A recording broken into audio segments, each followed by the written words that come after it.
자, 매주 목요일 톡 쏘는 정치 평론 시사 맛집 이슈 삼합에 여러분 초대하겠습니다. 김필성 변호사 또 신유진 변호사와 함께 하겠습니다. 안녕하십니까? 네, 안녕하세요. 안녕하십니까? 자, 새로운 스튜디오 처음 오셨죠, 두 분? 네, 처음 맞습니다. 아, 네. 놀란 모습입니다, 김 변호사님. 네. 그 전에 하던 데는 이 정도는 아니었는데 완전 네. 전문적인 그런 느낌이 좀 듭니다. 방송. 괜찮습니까? 네, 약간 이렇게 헤어도 약간 해주시고. 원하신다면 네. 분장 또 헤어 네. 다 해드리도록 하겠습니다.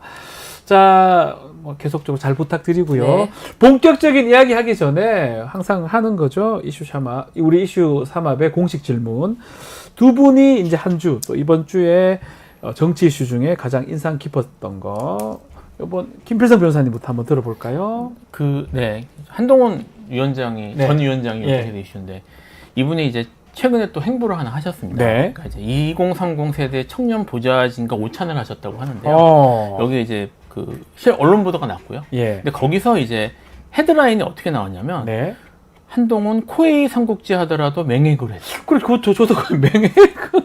그러니까 이제 남만의 왕 맹액이잖아요. 예, 전반적으로 내용을 보면은 네. 이제 데일리안에서 이제 나온 기사인데요. 전형적인 이제 찬양 기사예요. 네. 뭐 한동훈 전 위원장이 뭐 재학 시절에 사법시험을 붙고 네. 뭐 이런 하지만 게임도 많이 했고 뭐 이런 류의 얘기들 아예 사진이 나오네요.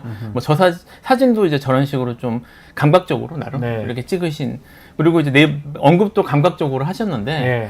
이게 이제 문제가 뭐냐면 제가 이제 느끼는 게 사실 이런 기사들은 그 국민의힘에서 대선 주자들이 나와서 대선 전국에서 나올 만한 주자 내용들이거든요. 네. 예를 들면 뭐 지난번에 윤석열 대통령에 대해서 이런저런 노래도 잘하고 요리도 네. 잘하고 뭐 이런 식의 얘기들은 사실 그 무렵에 나올 얘기인데 예. 이제 한동훈 위원장은 저런 기사들이 꽤 자주 나오고 있어요. 아, 그 점이 좀 놀랍다는 게 하나 있고요.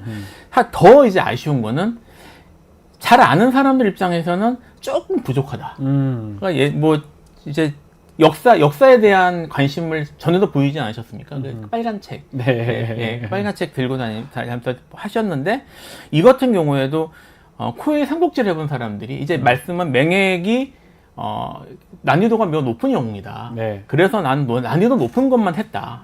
주로 했다라는 말씀이신 것 같은데 삼국지를 보신 분이 아시겠지만 난이도 어려운 영웅의 대표적 케이스는 엄백호입니다. 아, 엄백호! 예, 무력, 정치력 거의 뭐 바닥 가까워. 바닥에 해보셨으니까 저는 아시겠지만. 뭐 다 오래 해봐서. 엄백호가 가장 대표적인 케이스. 맹액은 밑에 세요. 뭐 하려면 할 수도 있어요. 그리고 그 정치인으로서 적적하지 않은 게 네. 맹액하면 딱 떠오르는 게 남만해. 7.7금. 7.7금이죠. 7.7금 아니겠어요? 제갈량한테. 그러니까 예. 패배의 이미지. 네. 패배 이미지인데 왜 이걸 맹액을 했을까? 뭐 그런 느낌이 하나 있고요. 또 네. 하나 아쉬운 게 뭐냐면 이제 조조와 그러니까 자기 본인 이제 이 사마이. 내용을 보면 사마이와 예. 조조가 좋아 보인다. 이제 아. 편하게 산 것 같다고 예. 말씀하셨는데 뭐 사실 게임 플레이상 조조가 좀 편한 건 맞지만 네. 실제 역사라는 말씀하셨거든요. 네. 실제 역사라는 측면에서 두 가지 문제가 있습니다. 아, 어떤 거죠? 일단 조조와 사마이는 왕이 되지 못했습니다. 네. 그렇죠? 네. 본인이 이제 최고가 되지 못했고요. 더 큰 문제는 그 자손들이 끝이 별로 좋지 않아요. 아, 자손들이 다 절멸합니다. 예, 대부분. 그렇죠. 네. 그러니까 그 이제 위진 남북조 네. 이렇게 부르잖아요. 위나라 진나라니까요. 위나라가 이제 그 조조의 후손에 나온 위나라가 사마이의 후손에게 결국 멸망을 안 좋게 멸망을 하고요. 네. 헌재의 복수다 뭐 이런 말이 나올 정도로 안 좋게 네. 끝나고 그럼 사마이의 후손들은 어떻게 되냐? 파랑의 난이라는 걸로 네. 자멸해서 끝나거든요. 끝납니다. 그러니까 네. 정치적인 이미지로 내세우기는 매우 좋지 않은 인물들이에요. 네. 그래서 제가 드는 생각은 이분이 게임 삼국지 그 다음에 삼국지 관련된 역사도 이해가 조금 부족하다. 그럼에도 불구하고 이거를 언급하시는 이유가 무엇일까? 네. 이게 사실 이런 유명한 정치인 같은 경우에는 이미지 컨설팅 하시는 분이 있거든요. 이 컨설팅 하시는 분이 약간 이렇게 부족하게 하시는 이유가 뭘까? 미스다. 이렇게 보시는 거군요. 네. 저도 사실 놀라서 저도 삼국지를 어릴 때 한 20-30번 본 것 같고 게임은 뭐 정말 너무 많이 해서 코웨이 삼국지를 저도 맹액으로 해보고 다 해봤어요. 엄백호를 해야 돼요. 엄베코라는 게 누군지도 모르겠지만 네. 아주 그 미천한 사람이 있었는데 그 사람으로 통일해야지 최고가 되는 건데 어쨌든 어떻게 보셨어요?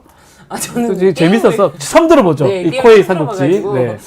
그래가지고 이렇게 분석을 해보니까 매우 재밌구나, 흥미로운 지점이다라는 생각이 들어요. 알겠습니다. 하여튼 갑자기 맹액 얘기를 해가지고 맹액은 그냥 남만의 왕이에요. 예. 제갈량이 그냥 무시했던 왕입니다. 자, 네. 한 주간 좀 네. 주목했던 이슈 어떤 게 있습니까? 네, 아무래도 지난주에 이제 입법 네. 청문회 때 임성근 사당장 등 이렇게 증인 선서 거부한 네. 사람들의 진술들이 아주 흥미로웠는데 그 중에서 이제 JTBC에서 좀 특종을 냈죠. 임성근 사단장이 아하. 당시 민간인 이모 씨 모른다던 예. 골프 모임 모른다던 그 이모 씨와 골프 모임을 추진했던 카톡 자체를 공개를 했거든요. 근데 임성근 사단장이 그 민간인 이모 씨가 블랙펄 인베스트먼트 네. 그 김건희 씨 도이치모터스 주가 조작 계좌를 관리했던 자로서 지금 항소심에서 유죄 판결을 받은 자인데 지난 5월에 이런 골프 모임을 추진하다가 그것도 오히려 1사단 이 임성근 사단장이 있는 곳으로 초대를 하는 형식이었거든요. 예. 결과적으로 이 당일에 추진했던 요 단톡방에 공개됐던 이 모임은 성사되지 않았지만 그럼에도 불구하고 전혀 모른다고 할 수 없는 아주 구체적인 진술들이 나왔어요. 그렇죠. 그리고 무엇보다 초대하는 곳이 임성근 사단장이 있는 곳이고요. 그렇기 때문에 이제 임성근 사단장이 구명 로비가 어떤 지경이었는지 왜 그렇게 윤석열 대통령이 통화를 그렇게 많이 하고 신범철 차관하고도 당시 10초간 통화했다가 아니라 MBC 보도에 의하면은 3번 통화했고 약 12분가량 통화를 했다. 그리고 신범철 차관은 입법 청문회 나와서 네.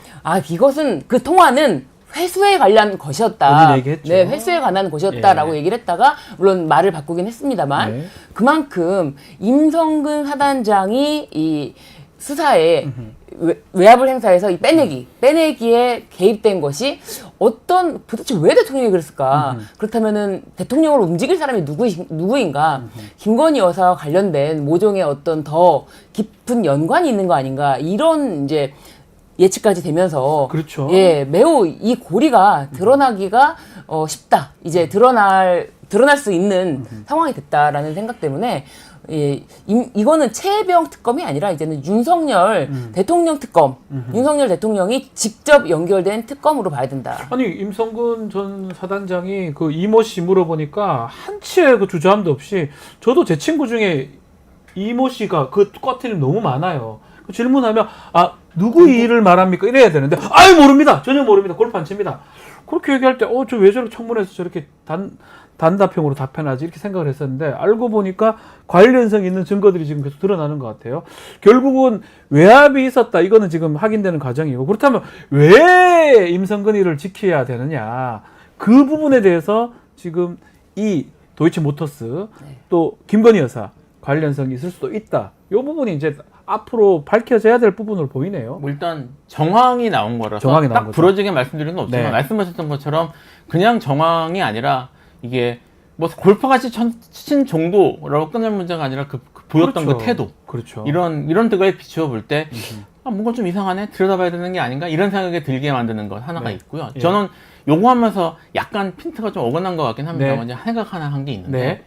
이게 군 골프장에서 골프를 쳤단 말이에요. 네, 뭐 안 됩니까? 이제 일단 민간인들이 와서 예, 골프를 예. 와서 같이 치는 게 1박 2일씩 쳤다는 것도 네.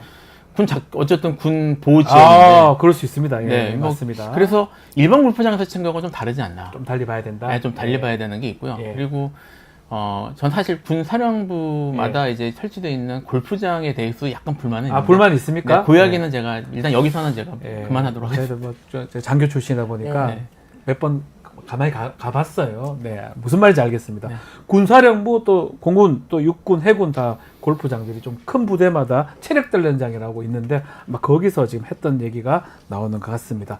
자, 본격적인 좀 이야기 좀 이어가도록 하겠습니다.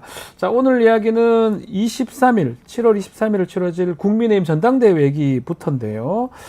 자, 후보들이 4명이 지금 나왔습니다. 어떤 분을 눈여겨보고 있습니까? 4사람 중에?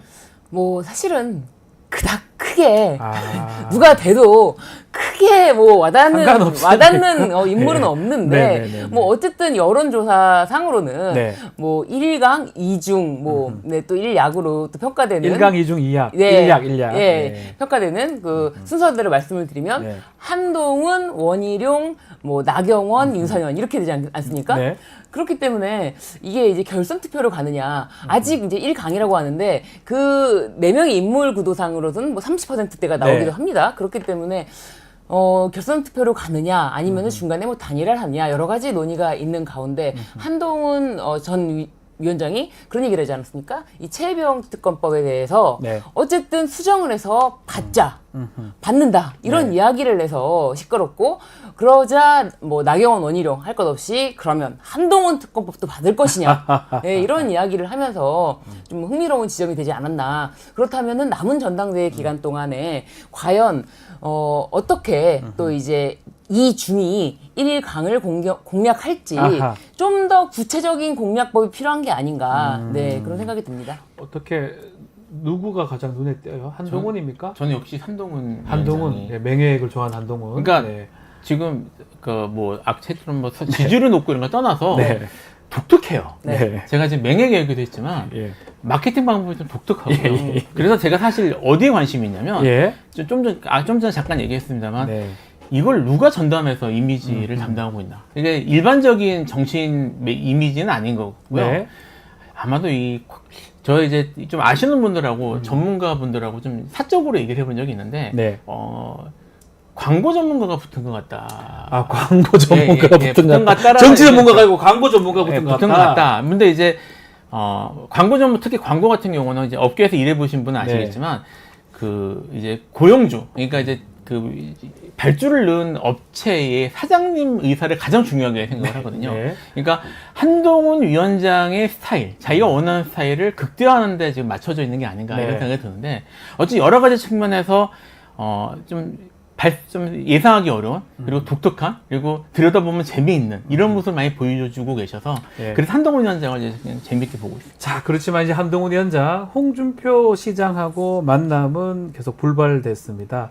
만남 거절이 한 번도 아니고 2번 있었다고 하는데, 자, 만남 거절 당일 때 홍준표 시장 글도 많이 올리셨어요. 비판을, 자, 조금만 흉내를 내면, 방자하다! 이런 말, 인자! 나 이래 생각해요. 근데 이상민 우리 에디터를 좀 따라하는 건데, 네. 엄청 정치를 잘못 빼앗다, 뭐 셀카나 찍는 뭐 여러 가지 얘기들을 합니다. 홍준표 시장이 이렇게 대놓고 이렇게 네. 비판하거나 한동훈 전 위원장을 싫어하는 이유가 뭘까요? 사실 홍준표 시장은 정말 속 내로는 네. 윤석열 대통령도 전혀 탐탁지 않을 인물입니다. 다만 현직 대통령이고 그리고 어쨌거나 지금 현직 대통령이 되면서 보수에 다시 정권을 잡았다라는 측면 그 측면 빼고는 왜냐하면 이제 홍준표 시장은 자신이 당대표 시절에 이 한동훈 위원장 전 네. 위원장을 가지고 지칭하면서 문재인의 똘마니가 되어서 예. 다시 우리 당 사람들 1000명 정도를 막 이렇게 휘둘렀다 네. 이렇게 하면서 근데 같이 했던 사람이 윤석열 대통령 아닙니까? 근데 윤석열 대통령은 그나마 보수 정권을 잡은 사람이기 때문에 인정해주는 부분은 있지만 비슷하게 생각하는 것 같아요. 속내는. 지금 저것처럼 뭐 엊그제 같은데 네. 총선 참패한 주범인데 네. 여기 줄 서는 행동 이렇게 가관이다라고 홍준표 시장은 뭐 강하게 네. 한동훈 위원장 비판을 하는 것 같습니다. 싫은 것 같아요, 엄청. 저는 일단 홍준표 네. 시장이죠. 시장입니다. 시장의 예. 입장을 좀 봐야 될 것 같은데요. 이제 제가 어느 정치인께 얼마 전에 들은 얘기긴 한데, 네. 특히 국회의원도 그렇고, 우리 유력 정치인들은 전부 별도의 영주라고 보면 안 된다. 그러니까 자기의 영역이 영주다. 있고, 영주. 예, 자기의 영역이 있고, 예. 그리고 자기의 정적 이익을 위해서, 자기 영역 위해서 다, 항상 그걸 위해서 싸우는 사람들이다. 이렇게 이해하면 된다는 얘기를 했었는데요. 네. 그런 기준에서 보면 홍준표 시장은 사실 아시겠지만 다음 대선 항상 그렇지만 가장 첫 순위로 꼽히는 대선 주자입니다. 대선 주자로 예, 국민의힘에서. 네. 그래서 지금 다음 이제 윤석열 대통령 이후에 국민의힘 대선 주자를 꼽으려면 아마 자기가 나갈 생각을 하고 있을 거예요. 네. 그러면 그 기준에서 보면은 가장 현재로서는 경쟁자가 한동훈이다. 한동훈입니다. 그러니까 한동훈 위원장하고는 이게 나를 세우는 게 맞고요. 예. 그리고 그러기 위해서는 노선을 좀 다르게 해야 될 텐데 최근에 행보를 봤을 때는 어쨌든 홍준표 시장이 윤석열 대통령과 가까이 지내는 쪽을 선택한 것 같아요. 뭐 그렇다면은 그거를 이제 기준으로 그 명분으로 해서 한동훈 위원장과 나를 세우는 게 아닌가. 예, 그래서 앞으로도 이런 날 세운 모습들을 한동훈 위원장과 좀 긴장관계 같은 걸 하면서 또 한동훈 위원께 자기가 긴장관계라고 비판을 하면 동급이 되거든요. 현재 그렇죠. 어쨌든 한동훈 위원장이 지지층에서나 이쪽에서는 지금 가장 주목받고 그렇죠. 가장 지지율이 높으니까 그런 측면에서 이거를 계산해서 하는 게 아닌가. 저는 이렇게 좀 생각하고 자, 있습니다. SNS 다시 한번 또 화면으로 좀 보면 좋을 것 같은데 마지막 줄이 한번 좀 보여주십시오. 네, 저겁니다. 오세훈 시장 같은 미남이 그 셀카 찍으면 이해가 가지만 이렇게 하신 것 같아요. 오세훈 시장을 언급을 했습니다. 오세훈 시장 때문에 한동훈 전 위원장 의문의 일패를 당한 것 같기도 네. 합니다. 어떻게 봐야 됩니까? 무엇도 안 된다. 무엇도 안 된다. 사실 언론에서는 한동훈 전 위원장의 외모까지 네. 엄청난 칭찬을 퍼붓고 사실 한동훈 전 위원장은 마케팅 전략이라는 게 필요가 없다. 네. 왜냐하면 어떤 모습으로 어떻게 되더라도 기자들이 정말 그거를 정말 좋게. 온갖 미사 여구를 붙여서 포장해 줄 것을 믿고 있다. 네. 그런 생각이 드는데 사실 이 홍준표 시장이 경향신문과 인터뷰에서는 어린 애가 설치는 게 맞냐? 이 당이 어떤 당인데 점령군처럼 들어와서 어린 애가 설치는 게 맞냐? 이렇게 어린 애라고까지 표현했어요. 네.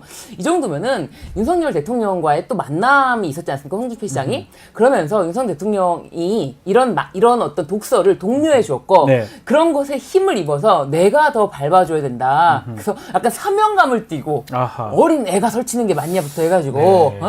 셀카 이딴 거 찍으면서 자신의 정치질이나 하는 그 어린 애 안 된다라고 얘기하는 것 같아요. 말씀처럼 오세훈 시장한테 좀 더 포인트 가고 한동훈 위원장, 한동훈 후보는 아니다 이런 의사표시를 확실히 한 것 같아요. 안 보겠다 2번 거절했다 뭐 이런 얘기하는 거 보면 그러니까 지금 셀카 이 부분, 셀카 찍으면 네. 이 부분은 다 제가 좀 전에 얘기했던 다시 한번 한동훈 위원장의 이미지 메이킹이 좀 독특하거든요. 네. 그러니까 사람들이 이제 셀카, 그 다음에 지나가는 사람이 마치 감동해서 찍은 것 같은 그런 사진들 이런 것들을 계속 내세우면서 이제 이미지 메이킹을 하고 있단 말입니다. 그러니까 이게 사람들이 보기에 좀 독특한데? 그리고 뭐 상당히 많은 사람들은 좀 그렇지 않나? 이런 생각들을 하고 있는데 네. 사실은 그 부분을 지금 짚고 들어간 거예요. 그러니까 제가 봐서는 홍준표 시장이 정치적 감각이 사실 충분히 이제 좀 뛰어난 인물이거든요. 그렇죠. 그러니까 지금 여기 보시면 아까 그 나왔던 핵심 내용 여기 SNS에 나온 내용을 보면 사실 지금 그 한동훈 위원장에 대해서 약점이 될 만한 부분들을 딱딱 짚었는데 네. 마지막에 그 이야기를 셀카 같은 얘기도 이제 그 한동훈 위원장이 스스로 이제 추구하고 있는 그런 이미지 메이킹이나 이런 것들이 사람들이 보기에 좀 그렇게 잘 먹히지 않는다. 네. 반감을 살 만한 내용이다. 이런 것들을 딱 짚은 것처럼 보입니다. 제가. 네. 자, 그렇지만 좀 반대되는 인물도 있어요. 홍준표 시장이 원희룡 전 장관은 그 거절하면서 한동훈 위원장 거절하면서 또 만났습니다. 또 나경원 의원도 이전에 만나기도 하고 특히 원 전 장관한테 홍준표 시장이 출마해줘서 고맙다. 또 이런 말을 했는데 어떻게 봐야 됩니까? 원희룡 장관하고. 아무래도 이제 원희룡 장관이 지금 찐윤으로 계속 이제 부상하고 있지 않습니까? 네. 원희룡 전 장관은 참 인생이 참 다양한 굴곡이 있구나 네네네. 그런 생각이 들면서 한때는 또 인천 계양에 가서 또 한동훈 네. 전 위원장과 같이 뭐 포옹을 하고 뭐 어깨를 뭐 하면서 뭐 같이 이제 투지를 보태었는데 사실 원희룡 전 장관이 당 대표가 된다고 한들 네. 계양에서 이재명 대표에게 이 선거로 졌잖아요. 예, 졌지 않았지 예. 않습니까? 그렇기 때문에 원희룡 전 장관이 된들 민주당에서는 전혀 개의치가 않고 한동훈 전 장관도 한동훈 전 위원장도 마찬가지로 네. 사실 총선을 이끈 그 참패에 대해서 과연 이 책임이 있는가? 이거에 대해서 홍준표 시장은 지목하는 것 같아요. 네. 총선 참패를 이끌었는데 지금 이게 뭐 하는 짓이냐? 이런 점을 지적할 수밖에 없죠. 알겠습니다. 오늘 뭐 홍준표 시장 얘기만 계속 네, 하는데 그러게요. 어떻게 나중에 뭐 원희룡 장관하고 지금 나경원 의원하고는 둘이 좀 합칠 가능성도 있을까요? 뭐 지금 뭐 이제 여론조사적으로 결과가 나오기 때문에 네. 여론조사만으로 되는 건 아니니까요. 좀 봐야 되겠지만 합치는 게 시너지가 나고 이제 한동훈 전 위원장과 이제 할 만한 상황이 된다. 어쨌든 그 여론 지지율은 크게 차이가 나는 걸로 알고 네. 있으니까요. 된다고 생각하면은 가능성은 있겠죠. 가능성도 있다. 알겠습니다. 연대론 아주 나오고 있다라고 지금 얘기를 하고 있습니다. 자, 국민의힘도 그렇지만 민주당도 전당대회 지금 준비가 되고 있습니다. 후보들 아마 곧 접수될 거로 보이는데, 자, 그렇지만 이재명 전 대표입니다. 연임 도전을 좀 하면서 대항마가 지금 없는 상황입니다. 대항마 있습니까 지금? 그런데 저는 네. 이 전당대회에서 뭐 이제 계속 이제 보도되는 바로는 대항마가 없으면 흥행을 못하지 않겠느냐 이런 이야기가 나오고 있는데 네. 저는 이거는 좀 달리 봐야 된다고 생각합니다. 지금 국민들이 정치에 좀 무관심하다가 당 대표가 선출될 때 당원들의 의견을 물어보는 당원들의 투표가 있으니까 이런 것 때문에 좀 더 정치에 관심을 갖게 되고 네. 그리고 뭐 전당대회 컨벤션 효과라고 해서 좀 당 지지율도 올라가고 이런 모습 때문에 좀 흥행이라는 말이 나오고 있는데 사실 정치라는 게 지금 이렇게 흔히 말하는 흥행과는 무관하다라는 생각이 드는 게 지금 법사위 회의를 보면서 많은 국민들이 그거를 실시간으로 네. 시청을 하면서 엄청나게 열기가 뜨거웠거든요. 그렇기 때문에 민주당에서 강하게 국회를 좀 진두지휘하는 모습을 보면서 네. 좀 정치 효능감을 느끼고 있기 때문에 그 강한 민주당이 계속 되려면은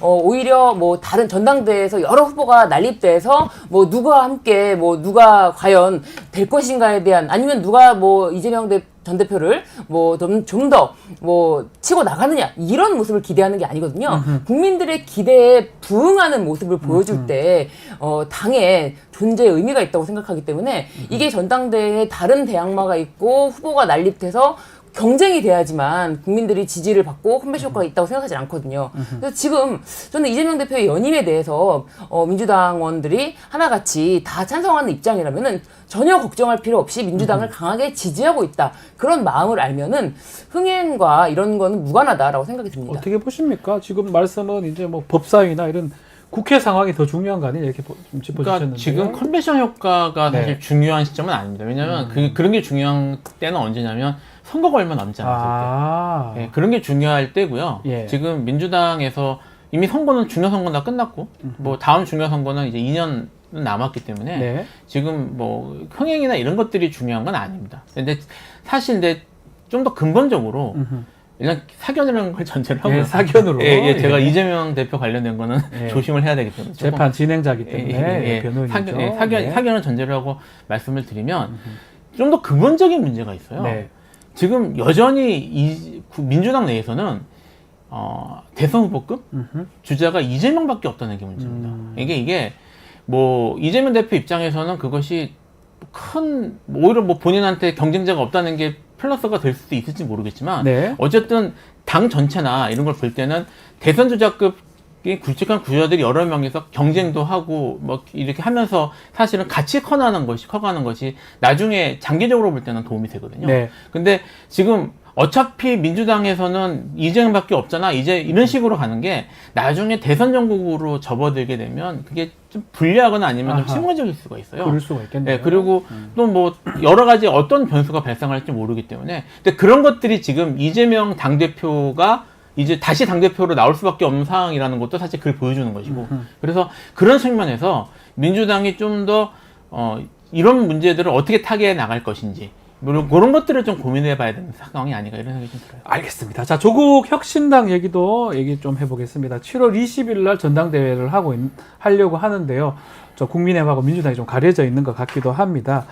조국 대표가 나오겠죠? 어대조 얘기도 있어요. 그렇죠. 조국 대표의 어떤 지금 강한 리더십으로 사실 조국혁신당이 네. 만들어졌고 그 끝에는 사실 조국 대표는 사실 시간도 많지 않습니다. 뭐 대법원 판결이 어떻게 날지에 따라서 또 운명이 또 뭐 기로에 서 있는 그렇죠. 상황이기 때문에 네. 시간이 많지 않은 상황에서 마지막까지 조국 대표가 할 수 있는 일을 힘을 실어주자, 그 리더십을 계속 지켜보자라는 그런 열망이 더 크지 않을까. 그래서 조국 대표가 다시 뭐 조국 대표로 된다고 한들 그것에 대해서 전혀 아무런 문제가 없지 않나라는 생각이 듭니다. 그렇죠. 조국 혁신당 최근에 조금 지지율이 조금 이렇게 답보 상태인데 만약에 조국 대표가 당대표 연임을 하게 된다면 이 조국 대표 입장에서 그게 유리한 건가요? 득실이 어떻게 보면 좋을까요? 뭐 당 전체에서 봤을 때는 사실 바뀌는 게 없는 거라서 뭐 크게 지지율에 영향을 줄 것 같지는 않습니다. 오히려 네. 앞으로 어떤 정책을 어떤 목소리를 내는 거가 더 중요할 것 같긴 하고요. 뭐 조국 혁신당 같은 경우에는 어찌되었든 조국이라는 인물을 중심으로 시작된 당이고 그쪽으로 뭉친 당이기 때문에 뭐 장기적으로 봤을 때는 조국이라는 인물이 테두리를 벗어나는 게 뭐 장기적으로는 당 입장에서는 좋겠지만 네. 현 단계에서는 그다지 선택의 여지가 없을 것 같긴 해서요. 예. 뭐 지금 중요한 거는 이제 당 대표가 바뀌는 것이 중요한 게 아니라 지금 말씀드린 것처럼 앞으로 이제 검찰 개혁이나 이런 데 이니셔티브를 쥐고 지금 가려고 노력을 하잖아요. 그런 데서 좀 더 선명하고 그다음에 이제 강력한 추진력 이런 걸 가지고 이제 사실은 그렇겠죠. 이제 총선에 시작을 했으니까 그런 모습을 어떻게 보여주는지가 더 중요할 것 같습니다. 그 얘기만 짧게 한번 짚어볼게요. 조국 혁신당 어제 검찰개혁 4법 발표를 네. 했습니다. 결국 사실상 검찰청 폐지 법안이다 이렇게 볼 수 있을 것 같아요. 네, 그렇죠. 검찰청이 폐지가 되고 이제 네. 공소청과 중수청, 그렇죠. 중대범죄수사청으로 하고 그리고 이거는 또 이제 민주당 김용민 의원의 이제 검찰개혁 TF에서도 발표한 바와 같이 검사들 수사 검사 자체를 없애겠다. 그래서 수사하는 사람들을 수사관으로 하겠다. 그렇기 때문에 아마 검사들이 아니 그럼 내가 검사였는데 수사관이 되는 것이냐 이런 것 때문에 반발이 또 있을 것으로 예상되지만 네. 또 조국 대표의 이야기로는 지금 검찰 개혁에 대해서 이야기를 한들 예전만큼 전혀 이제 검찰 내부에서는 뭐 어떤 그런 반발의 움직임이 나오지 않고 있다 이런 이야기까지 하고 있어요. 그렇기 때문에 검찰 개혁이라는 거는 사실은 오랜 네. 오랜 염원이었는데 이것을 이제 윤석열 대통령이 대통령을 하면서 이것은 꼭 필요한 국민적인 수준에까지 내려왔다. 예전에 일반 국민들은 네. 검찰이 나랑 삶의 연관이 뭐가 있냐. 뭐 나는 검찰청 갈 일이 없는데 검찰 개혁 피곤해. 검찰 개혁 꼭 해야 돼? 아니 뭐 그래도 뭐 시험도 보고 한 사람들이 잘하겠지라고 막연한 믿음과 좀 관심 바뀌었던 사안을 완전 이제는 더 이상 피할 길이 없다라는 아주 국민적인 관심사로 이끌어낸 분이 윤석열 대통령이잖아요. 네. 네, 그렇기 때문에 윤석열 대통령이 검찰 개혁의 꽃이다라는 생각이 듭니다. 알겠습니다. 자, 오늘 말씀 이슈 3합 여기서 마무리를 하겠습니다. 김필성 변호사, 또 신유진 변호사 함께했습니다. 오늘 말씀 감사합니다. 감사합니다.